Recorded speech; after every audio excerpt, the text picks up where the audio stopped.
அவருடைய அறிக்கைகளை வந்து அவரு வாசிச்சாரு.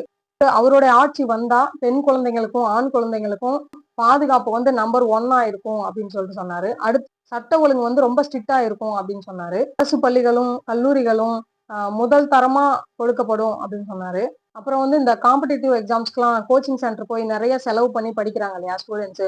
அவங்க எல்லாருக்குமே அதாவது அவங்க படிக்கிற அந்த பாட புத்தகங்கள்லயே அதுக்கு ஏற்றாற் போல மிக தரமான கல்வியா வழங்கப்படும் அப்படின்னு சொல்லிட்டு சொன்னாரு. ஹையர் செகண்டரி ஸ்டடீஸ்ல வந்து இந்த அரசியல் சட்டங்களை பத்தியும், அரசியல் எப்படி நடக்கணும், அரசியல்களுடைய கட்டுப்பாடுகள் என்ன, விதிகள் என்ன, விதிமுறைகள் என்ன, சட்டங்கள் என்ன, இத பத்தின ஒரு பாட புத்தகம், அதாவது தேர்வுகள் இல்லாம, அதாவது அதுக்கு எக்ஸாம்ஸ் இருக்காது.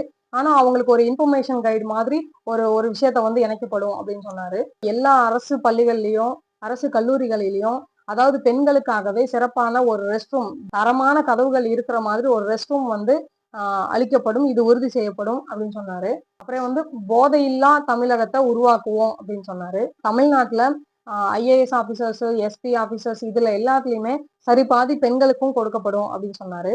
இந்த மலை கிராமங்கள்ல வந்து ஹாஸ்பிட்டல் வசதி, அதாவது ஆரம்ப சுகாதாரம் அமைக்கப்படும், சாலை வசதிகள் அமைக்கப்படும், போக்குவரத்து வசதிகள் அமைக்கப்படும் சொன்னாரு.